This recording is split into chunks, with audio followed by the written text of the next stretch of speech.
So whether it's first, second, third generation, fifth generation, 10th generation, 50th generation, how many generations are we from Lord Chaitanya? So it doesn't always mean direct association is required, but it helps, to be honest with you. I'm not saying it doesn't, it helps. And for many of us who are not advanced, we really need a jolt in the arm in the beginning of our bhakti. We need that sadhu sangha. We need it. But at some point, Prabhupada said you must fly your own airplane. So we're on a journey, each one of us. We come together. I can see all of you sitting there very nicely, very nicely. And so we come together, all of us. I'm with you, you're with me, we're with the deity. We come together, sadhu sangha.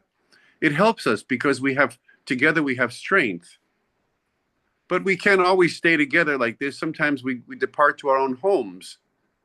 We walk and do our own japa. So ultimately, Prabhupada said, you must fly your own airplane. So this is our journey, each one of us. We will nourish one another. We will help one another because we are one family. So we should think this way. I've always thought this way. In the beginning, when I first became Krishna conscious devotee, I will be honest with you, I didn't feel that the other devotees were so personal. Because I was brought up, I was a devotee at the time in America where there are many yoga groups. And it seemed to me that they were more personal with each other. And maybe you might have experienced it too sometimes. Oh, the devotees don't seem very personal. I've even heard it today sometimes. Sometimes devotees are questioning, why are devotees not more personal? But we have to be personal. But that's a sign of advancement. Because in the beginning, we're thinking more about ourselves. What's in it for me? How I can just survive. How I can deal with my mind. What I can get. It's not abnormal. But a more advanced devotee, he cares about others because he's fulfilled. That's for sure. Krishna is real. We should never doubt Krishna's reality. We should never, ever doubt. This was Prabhupada's teaching. You know, when I'm now a devotee, I've been devotee for almost 55 years. And the words of my spiritual master are more meaningful to me now than yesterday and the day before. I'm on a very close journey with Srila Prabhupada going to Lord Krishna, as you will be. If you're not there, you will feel the intensity as you go along. Because as we are aging, we only have so much time. And so we want to hold very dearly to our spiritual master's lotus feet. Because his association is all that we are made of. This is Vishwanath Chakravarti Thakur. Srila Prabhupada is such a great devotee. Sometimes you just want to speak about Prabhupada day and night, because of what he did to offer you and I an opportunity that no one else has given ever. However, this is a rare opportunity. And so we have to really hold it very dearly. What we are doing, we are awakening devotion for God. Really awakening devotion for God. This is rare. Everyone wants this, but very few people either take it up or get the opportunity. Because Krishna says in Bhagavad Gita, they are too much involved in sense gratification. They're too much involved. But you know, when Prabhupada came to America, no one was more involved with sense gratification than us, because we had the resources. We had a country that was first world country. We had money. We were hippies. We had opportunity to do what we wanted because our parents had money. So our situation was, how could Prabhupada come here and speak to us? We were too busy with sense gratification. But Prabhupada, he defied even what Krishna said. Krishna said someone who's got too much desire for sense gratification, the resolute determination to become Krishna conscious does not take place. If you're too comfortable, if you have nice home, nice car, everything is going well, you're not going to pray to God. But Prabhupada did not take that as a distraction or reason not to come. He could have stayed in India where people were born in Hindu families and worshiped Krishna. They had deities for generations. They knew what is Yagya, what is Brahm, Krishna, Mahabharata, Bhagavad Gita. Ask any Hindu. Oh, yes, I know Bhagavad Gita. I know Mahabharata. I know Ram. I know. Everyone says, everyone. But Prabhupada came to America. We didn't know any of this. Nothing. Nothing. We didn't come from families that were Vaishnavas. Nothing. But Prabhupada came anyhow with just a few rupees and two suitcases, if you will, or chests. They were metal chests of Bhagavatams. I have one of those original Bhagavatams. I have one of the original Bhagavatams. And we were reading from those Bhagavatams when Prabhupada first came. That was our Bhagavatam class from one of Prabhupada, the original Bhagavatams. That was our Bhagavatam class. Have you seen those Bhagavatams? Did you see the original Bhagavatams? On the 3 cantos, right? Yeah. Yeah, we saw. Have you seen one of the purports? Prabhupada's broken English. Yeah. Yeah. It's an artifact. How wonderful. How wonderful. How wonderful. So Prabhupada came with just a few rupees to the Bowery in New York, where there were drunkard people and low-class people and not a good place to go. And he came and he stayed in very humble quarters, matchless gifts. And he took new disciples, first disciples, and he preached Bhagavad Gita. And he taught them how to put on dhoti and sari, tilak. From the very beginning, everything. Prabhupada even taught us how to pass stool correctly, how not to use your left hand, because it's muchi. Have you heard that term, muchi? No. Raise your hand if you heard the term muchi. Okay. This was Prabhupada's term he used, muchi. Muchi means we don't use our left hand, correct? When you eat prasadam, you don't eat with your left hand. Is that correct? Yeah. Because it's muchi, Prabhupada said, muchi. So Prabhupada taught us everything. So he was such a loving father to us. He taught us and he was patient with us. But he was stern and he required so much from us. And we gave him so much. We gave everything we had, everything, to help him in his mission. So Prabhupada's mission primarily was to write books and translate books. Prabhupada was empowered to do this, like nobody else. But he wasn't just empowered to write books, he was also empowered to spread Krishna consciousness. So not just to write books, because Vishwanath Chakravarti, Rupa Goswami, Sanatan Goswami, all great authors, Bhaktivinoda Thakur, Srila Bhaktisiddhanta, all great authors. But Srila Prabhupada also was building temples, establishing the deity, interacting with professors, he was so busy, it was incredible. I don't even know if he ever slept. He was so busy, always doing something in Krishna consciousness. His example was exemplary. Amazing. Prabhupada had a vision.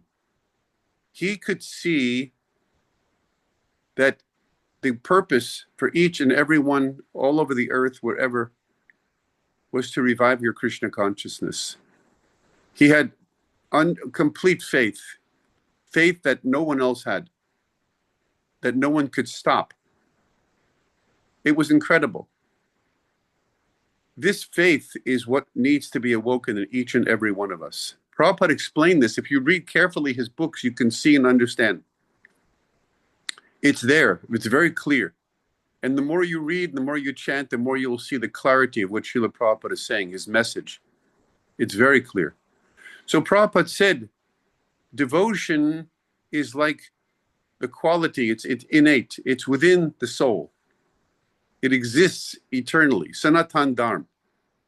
So Prabhupada explained that, like water, what is the quality of water? Does anybody know the quality of water that you cannot take away? Think for one moment. What is the quality of water that you cannot take away? Yes. Quenches the thirst. No. That is a good answer. The quality of water. What is something about water? Wet. Wet. Huh? What is saying wet? Yes. This is correct. So Prabhupada explained that water, the wetness of water, you cannot take wetness away from water. This was his example. And then Prabhupada said, similarly, you cannot take devotion away from the individual. We're a servant. Servant means devoted to the master. This is how Prabhupada explained it. It is part of the soul. But the problem is the devotion is misdirected. I love my dog. I love my wife, my child, my family, my nation. I love myself, my body, everything I love. But I don't love God. So all we're doing, Prabhupada said, is we are redirecting. Prabhupada would say sometimes this is a misdirected civilization. This is what he would say. So we are redirecting ourselves to God. That's all. Then Prabhupada would say, so many zeros. If you have all these different types of devotion, it's like so many zeros. So what is the value of zero? Can anybody say, is any mathematicians here? What is the value of zero? Who can say? Well, it's foundation of arithmetics. Without zero, we wouldn't have algebra, but ultimately, it's not so much. And then another answer, what is the value of zero? Who can raise their hand and say? Okay, so Prabhupada's explained the value of zero is zero. So you can have 1, 2, 3, 4, 5, so many zeros, but it's still zero. Is that correct? Yeah. But if you put 1 in front of any of those zeros, it becomes meaningful. 10, 100, 1,000, million, gazillion, like this. So what is the one? That one is Krishna. So if you put 1 in front of all your devotion, if you devote yourself to Krishna, now your life becomes successful. It has meaning, purpose. Everything becomes perfect. Your intelligence, your mind, your body, everything develops very nicely. But if you avoid Krishna, Prabhupada said, and you're devoted to your dog or your wife and your husband and your country, you're a politician like Gandhi. Prabhupada tried to preach to Gandhi. He tried giving him Bhagavad Gita and preached to him. You should speak about Krishna, Prabhupada told Gandhi. You should teach people about Krishna. Just see what Prabhupada is doing. He was fearless and he was one-minded.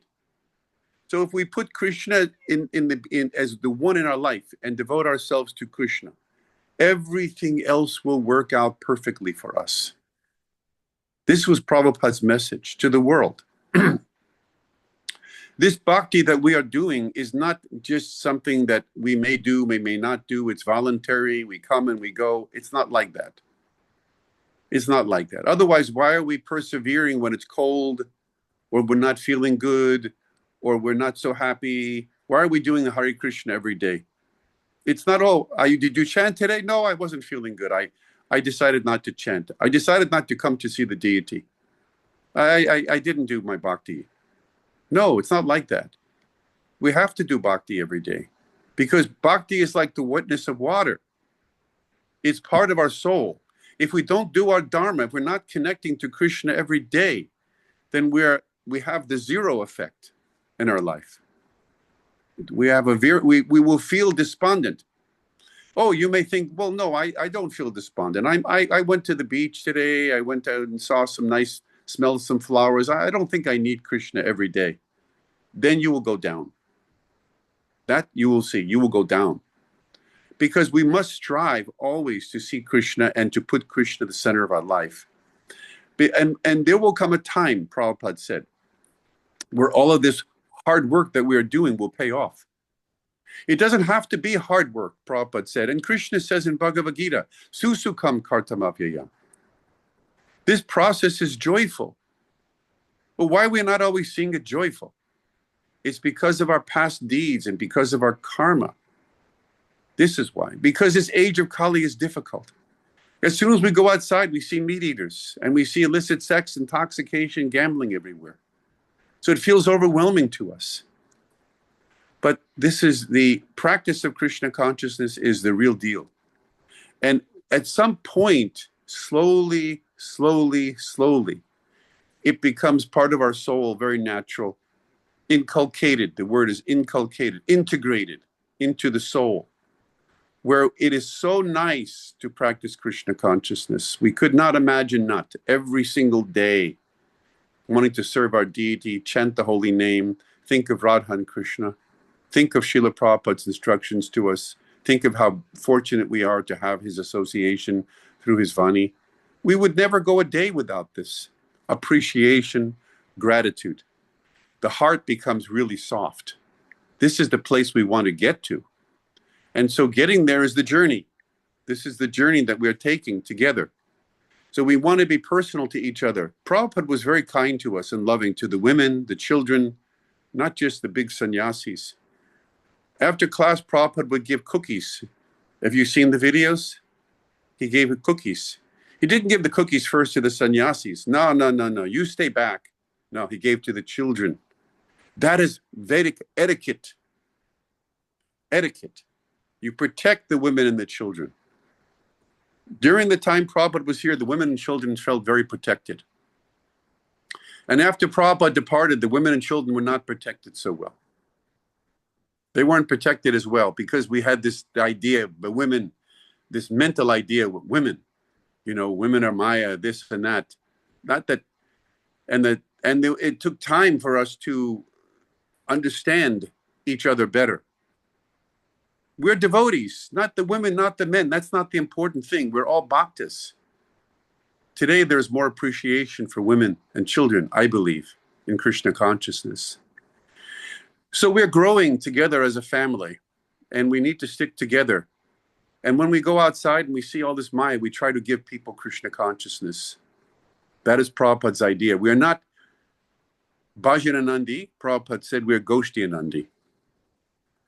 We could sit here together in the temple all day and we can chant. Why are we going outside to give people Krishna consciousness? Why do my godbrothers go out and distribute books to the people? Why did we distribute over 1 billion books of Prabhupada? Printing so many nice books and so much artwork. Why? Because we don't sit by the Radha Kund and we just chant for ourselves. Prabhupada said we are Goshtianandi. We distribute to others. We make their lives fortunate. That's who we are. And Krishna says that this is the best thing. This is the preacher, the teacher of Bhagavad Gita, Krishna says, is most dear to me. So in this process of helping others, we're helping ourselves at the same time. We're helping people to become Krishna conscious. This was Prabhupada's mission, like no other person could do. He tirelessly traveled the world 14, 15 times as an older individual. He tirelessly traveled. So we should make some effort to please Srila Prabhupada, distribute his books, teach others, help them understand Bhagavad Gita, help them onto the path, explain you're not the body. Prabhupada said, Aham Brahmasmi, always. Does anyone know what that means? Aham Brahmasmi. Can anyone raise their hand? This was one of Prabhupada's favorite sayings. Aham Brahmasmi. I'm Brahman. Someone's raising their hand back there? Yes. I am Brahman. Uh-huh. Me, Brahmas. We are Brahman. I am Like Brahman. soul, spirit. That is half the answer. What is the other half of the answer? I don't know. I know. Huh? Nigaha Brahmasmi is we are spirit soul. Yeah. Prabhupada said, but the way Prabhupada explained it was just a little bit different. We were young teenagers, and we're sitting there with nice, healthy bodies. I was 19 years old. Now I'm 75. We were all young, all of us. And Prabhupada said, Aham Brahmasmi. He said, you're not the body, you are spirit soul. Like that. You're not the body, you're spirit soul. We needed to hear this. Not just us. Everyone needs to hear. Everyone is too much absorbed in bodily consciousness, way too much. So Prabhupada taught, you're not the body. You don't have to listen to all the bodily demands. You should not be Godas. You should be Goswami. Godas means servant of the senses. Goswami means master of the senses. You don't have to become a renunciant like a real Goswami to be a Goswami. Prabhupada said, my householders are Goswamis. If we are following the principles of Krishna consciousness, you are properly renounced. You are Goswami. And Prabhupada was very proud of the householders. They preached Krishna consciousness. They opened the different temples like London, many temples. They were very, very good and excellent at preaching, distributing Krishna consciousness. We don't have to actually be sannyasi to preach Krishna consciousness. We just have to be Krishna conscious, Prabhupada said. Very important. Prabhupada always emphasized this Krishna consciousness. Just remember Krishna, depend on Krishna, distribute Krishna. Same as Rupa Goswami. Rupa Goswami said, the purpose of Krishna consciousness, or the essence, always remember Krishna and never forget him. Those two things. See, somehow or other, Rupa Goswami said, we must remember Krishna. So what we have to understand that is hard for us to understand in the beginning is that there is a cumulative effect from chanting Hare Krishna. Does everyone know the word cumulative? It is like a bank account that gains interest. So if you put the money in the bank, it grows because interest makes it grow. In the same way, today, when we wake up, all the chanting that we did from yesterday and all the years before, they're with us today. It's not that we're starting fresh each day. This is the only way we can actually become Krishna conscious. It is cumulative. It's everything that we're doing is growing with us. So my chanting today will be better than my chanting yesterday. Even though it may not feel it, it's better. The more we associate with the holy name, the better we become over time. Over time. And there is a point, actually, where we have chanted enough, we've done enough devotion, that our Krishna consciousness becomes very steady, like a rock, like a lamp in a windless place, Krishna says in Bhagavad Gita. And this becomes the gem of our life, the jewel. This devotion cannot be taken from us. It's part of the soul. We want to waken up that fire. It's there. All we need to do is get that fire going. You know, if you are in a jungle or in a forest and it's cold, there's only one thing that you need to do: light a fire. If you can get that fire going, you'll survive. It's the same with Krishna consciousness. We just are together, we're chanting, we're doing all this bhakti. We want to get to this level where it is very steady. It is constant. It's part of the soul. It's everything that we are doing. It's not something that is intermittent or temporary. It's always. We get to that place, then we're fulfilled. No one has to, Prabhupada said, no one has to tell you when you are finished eating. This is a beautiful example. I tell you, Srila Prabhupada's examples are exemplary. It's just amazing. I still remember them so clearly. So I share them as often as I can. Prabhupada said, when you go to a restaurant and you're finishing a meal, do you expect the waiter to come over and say, you're done, you're finished, you're full? Doesn't happen this way, because you know when you're full. In the same way, when you actually have bhakti, you know. You don't have to flaunt it or tell somebody, or someone doesn't have to tell you. It's the journey that you and I are on. And we want to help each other to reach this goal. When you have this bhakti, you will not lose it. It will burn. Prabhupada explains, and the Shastra it explains, this bhakti fire will burn all the karma. Nothing else can burn the karma like bhakti. Nothing. You may try to burn karma with drinking liquor, intoxication, illicit sex, trying to become enlightened, bogatiag, bogatiag. Maybe I've had too much sense gratification. Now I will try this tiag. Tiag means renunciation. Let me try for liberation. That will not burn karma either. It may seem like, oh, I have some relief. Prabhupada said the drunkard, he's drinking wine all the time to relieve himself of this suffering. Or the yogi, he's trying to do renunciation to try to relieve himself of suffering. But none of this will relieve you of real suffering. Prabhupada said the only relief is chanting Hare Krishna and serving Krishna. Because the cause of our material life is avoiding Krishna. That's the cause. So if you engage in bhakti, then all the suffering, the miseries of material life go away. The threefold miseries will go away. Karma will be abolished. So when karma is abolished, then what is left? Nice Krishna consciousness, devotion to Krishna with a heart, a soft heart, a sweet heart. You can do your bhakti to Krishna with a nice, sweet heart. That is the goal, to awaken this sweetness within us. So I was thinking, I will just share with you, when I first came to Krishna consciousness, I was an impersonalist. And maybe deep down I was a personalist. I was born in a Jewish family. I was going to the temple, and we believed in God, but I didn't see any evidence in a personal God. So I became an impersonalist. I was doing Buddhism and Zen like that. And when I first met the devotees, I was thinking this might be a good way for me to become liberated. When I joined Krishna consciousness, I joined with the idea of liberation. I didn't know about Krishna Leela. I didn't know about sweetness of devotion. I didn't know any of this. All I knew is, let me be liberated. That's all. I knew this was my purpose. So I get initiated.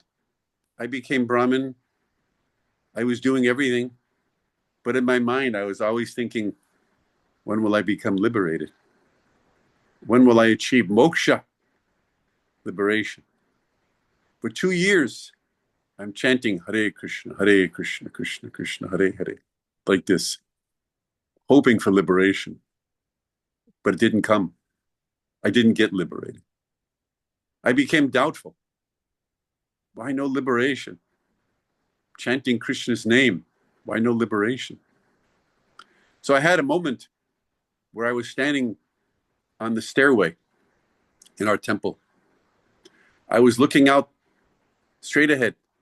To my right was the temple itself, Jagannath deities, Jagannath, Baladev, Subhadra, Srila Prabhupada. But straight ahead was the front door. I was frustrated. I wasn't achieving liberation, and I said to myself, maybe I should leave Krishna consciousness. Maybe I should do something else. I had a moment of doubt that was very powerful. But I heard something in my mind. I felt something saying to me, don't leave just yet. Just give it a little more time. Just give it a little more time. Don't leave. I could have walked out the door. I could have left. No one would have known. I could have taken a bus and gone back to my parents. I could have resumed my life. But a voice told me, don't leave. So I say the same thing to you. If you ever have any doubts, don't leave. I stayed. I never left. And shortly thereafter, something miraculous happened to me. I gave up the desire for moksha. That was Krishna's mercy upon me. I didn't think about liberation anymore. Instead, I got into the mood of bhakti. I enjoyed, after a while, offering flowers to the deity, making preparations for the deity, seeing the beautiful form of the deity. Something changed in me. I became a little sweeter somehow. I could understand that this was a different process. This was something I has not really understood, but was beginning to understand bhakti for what it was.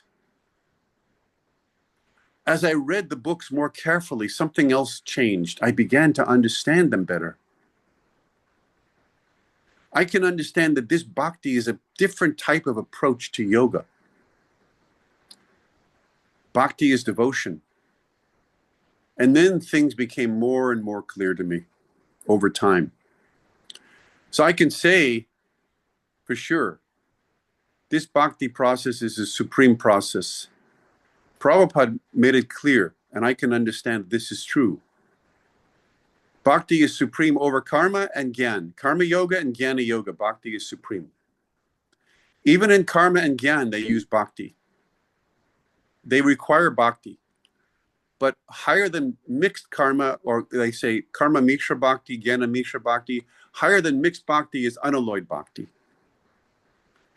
But you cannot do unalloyed bhakti to Lord Shiva, to Brahman, to other demigods. That is not possible. Ananya bhakti, unalloyed bhakti, can only take place to Radha Krishna, Krishna, Radha Krishna, Lord Chaitanya, only. That's bhakti, real bhakti. And only bhakti can dissolve all karma. This is the message. This is why Srila Prabhupada was so adamant, excited, determined. This is not just another process. This is Sanatan Dharma. This is Yuga Dharma. This process that we are doing is necessary for humanity to be happy. This process is required. If we don't do bhakti, there is no possibility of happiness in the material world. So I tell you, when you look around you and for the rest of your life, you will see most people will not do bhakti. Please do not be upset or make you feel depressed. Just know you are one of the few that's doing something that is right, that is normal, that will make your life successful. Don't measure your life in terms of other people who are not doing bhakti. Just feel in your own heart how fortunate you are to chant the holy name of Lord Krishna. And that one day, tears will come to your eyes. Premanjana charita bhakti velochanena, santaksadaiva hridayeshu velokayanti, yam shama sundarma chinta guruna sorupam, govindam adi purusham tamaham bhajami. Lord Brahma, who has 4 heads, who's most intelligent, when he saw Krishna, he could understand here this little boy was God.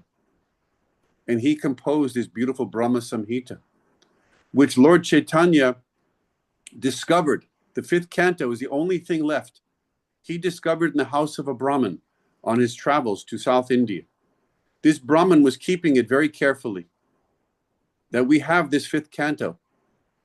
So Lord Brahma himself, who is the most intelligent, he said, eyes with the salve of love, when your eyes are anointed with tears. This will happen for you and I. If you go on your Krishna consciousness every day, chanting the Lord's holy name, at some point, tears will come to your eyes, tears of gratitude. Absolutely. For no reason, you will feel so joyful. Because Ananya Bhakti, or unconditional devotional service, has no condition to it. It's just the heart giving itself to Krishna, the most beautiful. And when we achieve this level of Krishna consciousness, we begin to cry like a child. Or sometimes laugh. Sometimes laugh. All these descriptions are in the Nectar of Devotion, which Prabhupada translated. This Nectar Devotion is Bhakti Rasamrita Sindhu, given by Rupa Goswami, who was the direct associate of Lord Chaitanya. He says sometimes you will laugh like a madman, or you will cry and your body will expand. It will feel so much energy of devotion. There's even 2 types of tears, hot tears and cold tears. These are expressions of love that very few people will get to experience in their life. Not even all devotees will experience this in one life. But Prabhupada said we can be Krishna conscious in one life. It is possible.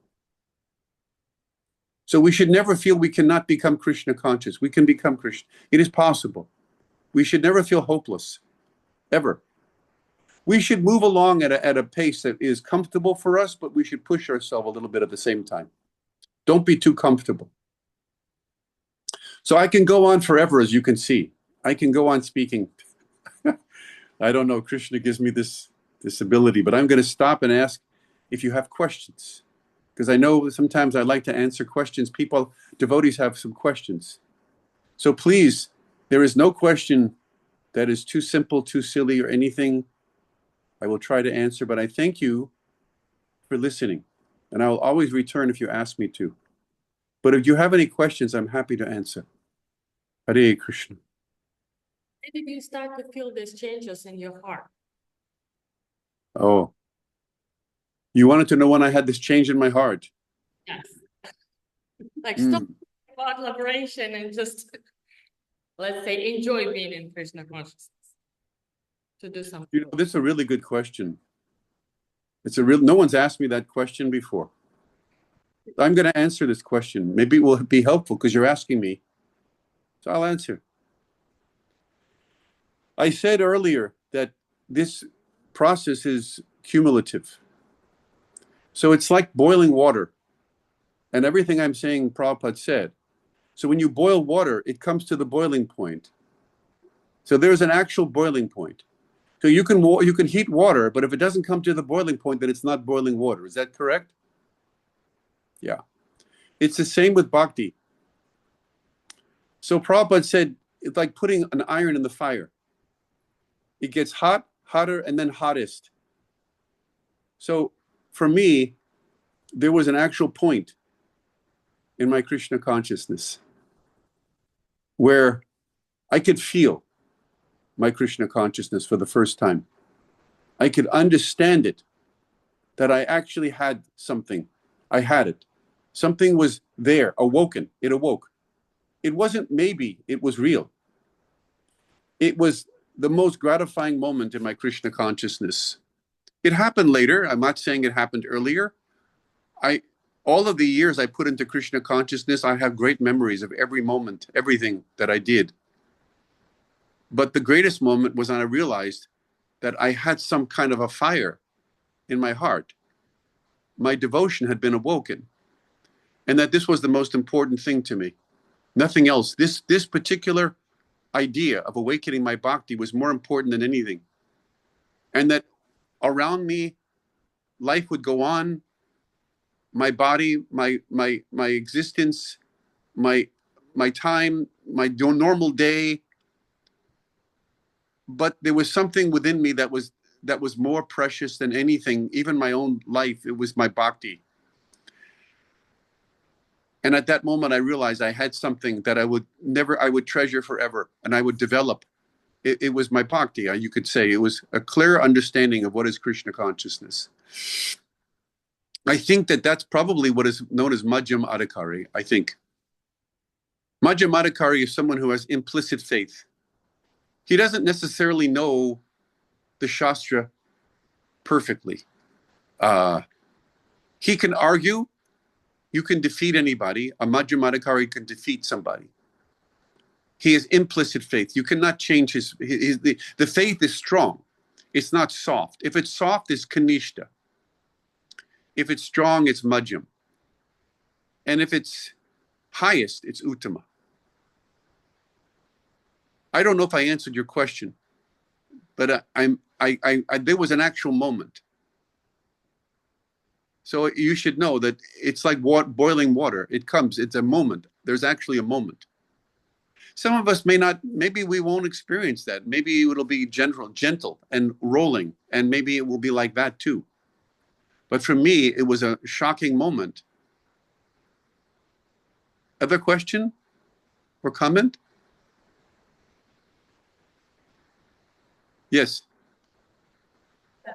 On your that brother from Los Angeles, he picked out everything what Prabhupada said, and he printed in book by topic. So I was reading Prabhupada explaining level of advancement. Namamrita. Huh? Namamrita. Is Namamrita, yes. Level of advancement. And Prabhupada said there is 3 levels of Kanishta, 3 levels of Madhyama, and 3 levels of Uttama. Then he said, pure Kanishta can have family, a job, taking care, but purely chanting, worshiping deities, and can liberate himself, his children, and his parents. Prabhu, can you tell me what she said? Well, in short, she's telling from the book Namamrita Ah. that 3 kinds of Kanishta, 3 kinds of Madhyama, and 3 kinds of Uttamadhikari, and it can lead Yeah. for parents, yourself, and your children. She's asking what they are? No. She didn't finish the question. Sorry. Oh, okay. So I was confused. Prabhupada said Kanishta can fall down if they associate with non-devotees. Here he is speaking, Kanishta can purely chant, have family, have job, and liberate himself, children, and parents. 3 generations. Next level is those who are preaching. Sannyasis, they go preaching. They can liberate 7 generations before and 7 after, so 14. And then Uttama, 15 generation before and after. So being Kanishta, pure Kanishta is quite advanced because they can be liberated. I think I heard her. Thank you. I think she said that Kanishta is advanced. Am I correct? It can liberate themselves and children and parents. This is advanced Krishna consciousness. No? The Prabhupada said that the pure devotee, if you become pure, he said that Prabhupada explained that depending on your level of advancement, you can liberate your relatives. Yeah. So if you become a pure devotee, I think it's either 7 or 15 generations before and after, if you become pure devotee. But this idea that you can liberate your relatives, it doesn't mean necessarily that they're automatically just liberated and go back to Godhead. I don't think. I think in terms of Shastra, it means that they will be born necessarily in devotee family. They'll be given the opportunity because of your quality of devotion. They'll be given this opportunity to engage in Krishna consciousness. They are part of the reason who we are today here is because our relatives did punya. And then those who are born to us are also pious, like my son and my daughter, and their generations, because of me, and because of where I am today, the relatives that I had that brought me to this position, same for you. So this is the meaning that if we're doing bhakti. Now bhakti, why does the Shastra say this? Because we're doing bhakti, it oftentimes means that we are not giving so much to our family, less our affection as maybe they would want. Maybe we're being more into our devotion, and so it can be seen that maybe we're being neglectful. But that's why Shastra says, don't worry, just give your devotion to Krishna and they will be benefited. The attachment to family is very strong, very strong. The Vedas explain that when a couple reach 55 age or they retired, they should together, like Vanaprastha, they should travel to Parikram, slowly become detached from one another and their family, and become more absorbed in Krishna consciousness. This is a fact. The attachment to each other is strong. Now, in the beginning, that's fine. You have a good husband, good wife, your children. I have attachment to my children. It's there. But we slowly have to become fully attached to Radha Krishna. That our families, that opportunity, our family should give us. If they're Krishna conscious or they understand, they should give us the opportunity. The perfection of life is to die thinking of Krishna. That's the perfection. That's the purpose. So if it's the purpose, then everything else is meant to serve that purpose. So we should always remember that. You know, we have our family, sometimes our children, they may not be fully Krishna conscious. Maybe we have a greater desire than they do. That's possible. Maybe even our husband, wife, different levels of intensity. So Krishna harmonizes everything. He makes harmony. But at the same time, we have our journey, our individual journey. We have to fulfill this, no doubt. If we become Krishna conscious, we become the best person we can be. The best person. We care about others. Our affection is there. We're not artificial. We're very real. We're the best person we can be. Now, we should remember that. Other questions or comments? Thank you for that comment. Other questions or comments? No one has a question. Do you mind me asking? No, please. I have, in fact, two questions. One is, we can see that many devotees, after practicing for many years, more than 10 years, sometimes we can still see that some devotees, they leave the practice. And maybe the reason is not certain sometimes or personal, but do you know something, this method or quality or something that holds others who stayed? What is that something that keeps devotees stay in Krishna consciousness? Is it? Well, I'll answer this one first. That's a good question. The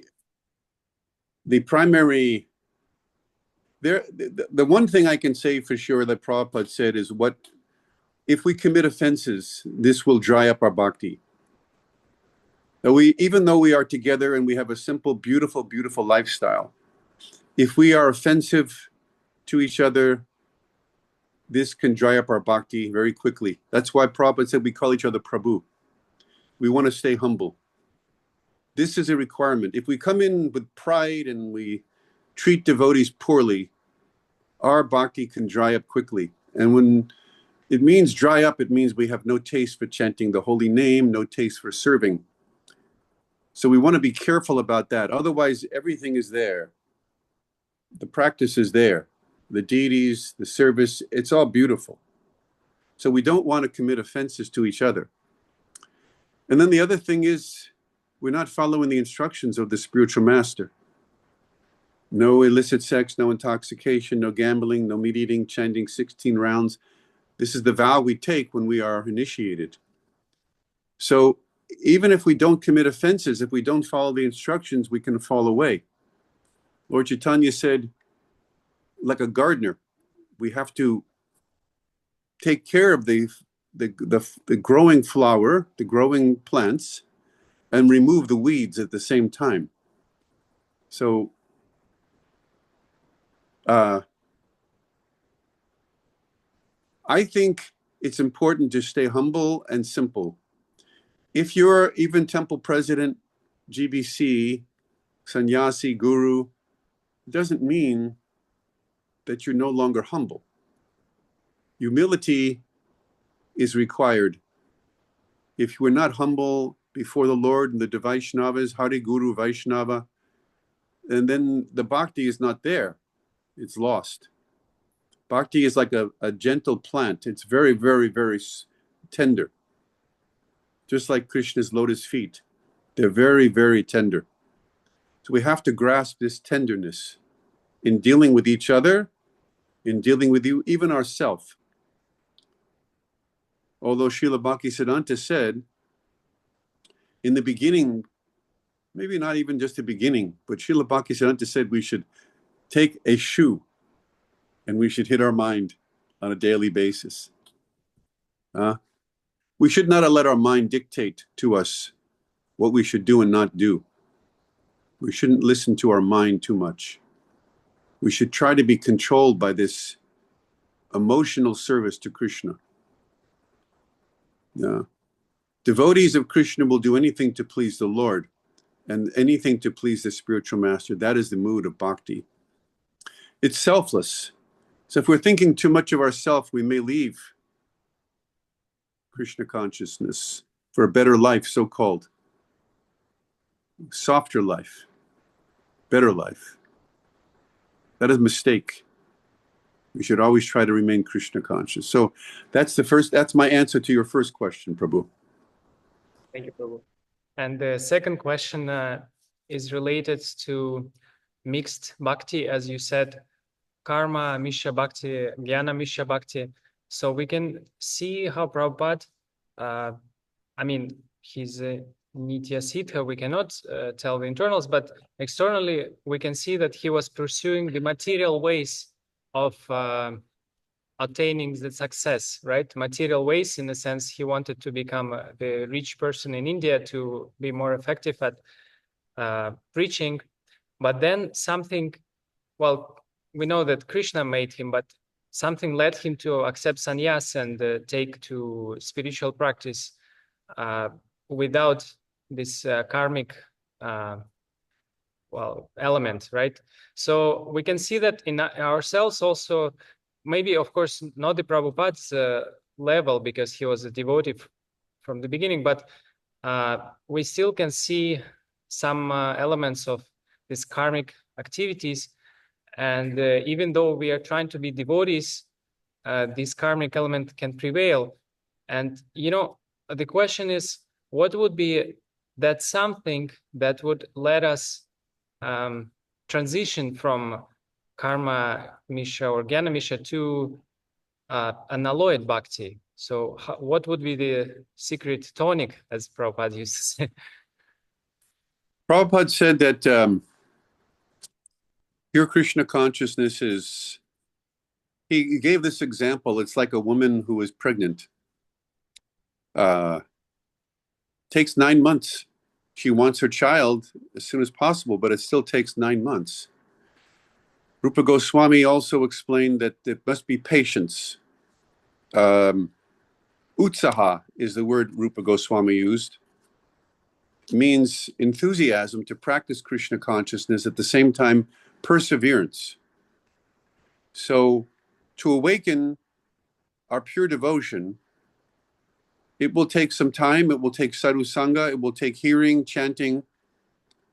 It's the highest perfection, so it's not going to happen overnight. Although Srila Prabhupada said Krishna consciousness can happen in a moment. So it's like the boiling of water. We have to understand this principle. It takes time. So we're persevering, you and I, each of us, we're persevering. We're going through tough times. We're going through our life, our journey. Remember, it's a journey. And we're chanting, even when we're not always happy to chant. We're taking prasadam. Prasadam is nice. It's delicious. So it's always there to encourage us. The happy, smiling face of Lord Jagannath. The pastimes of Radha and Krishna, Nitya Leela. All these things are meant to give us hope, give us inspiration, help us to deal with our mind and our body. We should never think that we're too smart, that we're better than the guru. I think this is an important principle. In 1975, Srila Prabhupada gave a lecture in Philadelphia. Prabhupada came to a Rath Yatra, and the temple room was overflowing with many, many sannyasis. It was a small temple room. I looked at your temple room this morning. Our temple room in Philadelphia was maybe 1/5 the size, at most. It was so small, if you stretched your legs, you might almost hit Lord Jagannath. It's crazy how small it was. Srila Prabhupada's Vyasasan there, he was sitting. The name of the lecture, you can go look it up. Don't jump over the guru's head to get to Krishna. So Prabhupada chose that moment to speak to us about that important principle. Oftentimes, Prabhupada spoke in ways that I could not understand. I could not understand why he was speaking in this way. But he had reason. So I'm relating to you. Don't think that you're smarter than your guru. That's fall down. That's how we fall.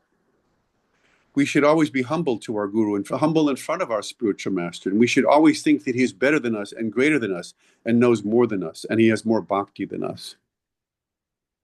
If you always think this way and you always serve your spiritual master in a humble way, you will not fall away from Krishna consciousness.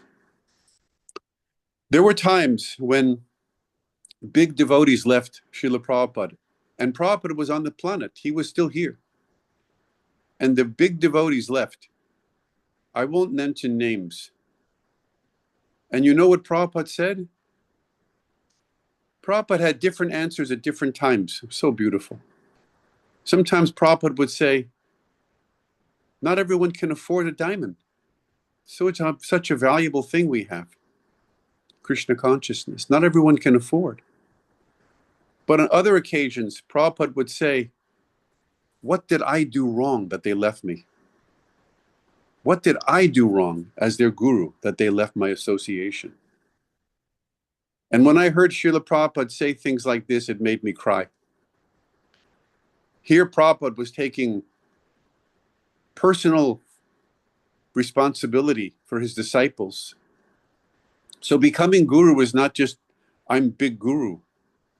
The guru is responsible for his disciples. He really is responsible. That's why Shastra says guru must suffer if he takes disciples. If the disciple leaves, it's on the guru. Why the guru is not doing his job? We must do everything. Prabhupada said, Bhaktisiddhanta said, Srila Bhaktisiddhanta, it takes gallons of blood, effort, to make one bhakta. So we should try to keep our devotees. You know, I will relate this to you. It may be something I shouldn't say, but maybe we can learn from it. I didn't leave Krishna consciousness, but there was a time when I was going through a divorce, which I hope none of you have to go through. And so I left the Association of the Devotees in Los Angeles and moved 20 minutes away. And my bhakti began to suffer. It wasn't as strong. It was there, but it was weak. I could have used a phone call or two from the devotees of the temple. I was there for over 20 years. No one called me. No one checked in on me. No one asked how I was doing, except for one devotee. And that devotee is still very dear to me today. And we have a very, very strong relationship. And when I came back to the temple, no one asked me where I was and why I was gone. This is not something that should happen to anybody. We shouldn't be this way. We need to care about each other. We need to care. So I just want to relate that story. Any other questions or comments?